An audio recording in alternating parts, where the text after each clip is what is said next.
From Autobiography of an Ex-Colored Man by James Weldon Johnson, 1912. It was over before I realized that time had elapsed. Before I could make myself believe that what I saw was really happening, I was looking at a scorched post, a smoldering fire, blackened bones, charred fragments sifting down through coils of chain, and the smell of burnt flesh, human flesh, was in my nostrils. I walked a short distance away and sat down in order to clear my dazed mind. A great wave of humiliation and shame swept over me.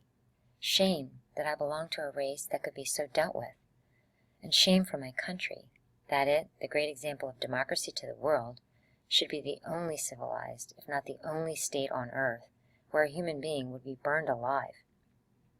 My heart turned bitter within me. I could understand why Negroes are led to sympathize with even their worst criminals, and protect them when possible. By all the impulses of normal human nature, they can, and should, do nothing less. Hear protests from the South that it should be left alone to deal with the Negro question, my thoughts go back to that scene of brutality and savagery. I do not see how a people that can find in its conscience any excuse whatever for slowly burning to death a human being, or for tolerating such an act, can be entrusted with the salvation of a race. Of course, there are in the South men of liberal thought who do not approve lynching, but I wonder how long they will endure the limits which are placed upon free speech. They still cower and tremble before Southern opinion. Even so late as the recent Atlanta riot, those men who were brave enough to speak a word in behalf of justice and humanity felt called upon, by way of apology, to preface what they said with a glowing rhetorical tribute to the Anglo-Saxon superiority, and to refer to the great and impassable gulf between the races, fixed by the Creator at the foundation of the world. The question of the relative qualities of the two races is still an open one. The reference to the great gulf loses force in face of the fact that there are in this country perhaps 3 or 4 million people with the blood of both races in their veins, but I fail to see the pertinency of either statement subsequent to the beating and murdering of scores of innocent people in the streets of a civilized and Christian city. The Southern whites are in many respects a great people. Looked at from a certain point of view, they are picturesque. If one will put oneself in a romantic frame of mind, one can admire their notions of chivalry and bravery and justice.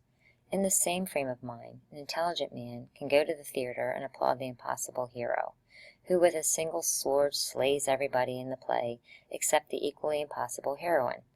So can an ordinary peace-loving citizen sit by a comfortable fire and read with enjoyment of the bloody deeds of pirates and the fierce brutality of Vikings. This is the way in which we gratify the old, underlying animal instincts and passions, but we should shudder with horror at the mere idea of such practices being realities in this day of enlightened and humanitarianized thought. The Southern whites are not yet living quite in the present age. Many of their general ideas hark back to a former century, some of them to the Dark Ages. In the light of other days they are sometimes magnificent. Today they are often cruel and ludicrous. How long I sat with bitter thoughts running through my mind I do not know. Perhaps an hour or more. When I decided to get up and go back to the house, I found that I could hardly stand on my feet.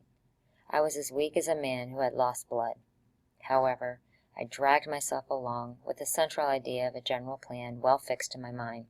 I did not find my school-teacher friend at home, so I did not see him again.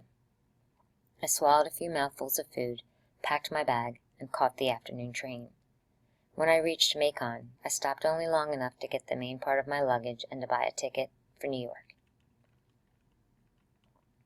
All along the journey, I was occupied in debating with myself the step which I had decided to take. I argued that to forsake one's race to better one's condition was no less worthy an action than to forsake one's country for the same purpose. I finally made up my mind that I would neither disclaim the black race nor claim the white race, but that I would change my name, raise a mustache, and let the world take me for what it would, that it was not necessary for me to go about with a label of inferiority pasted across my forehead. All the while I understood that it was not discouragement or fear or search for a larger field of action and opportunity that was driving me out of the Negro race.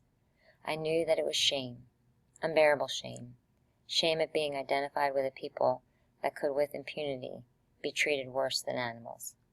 for certainly the law would restrain and punish the malicious burning alive of animals.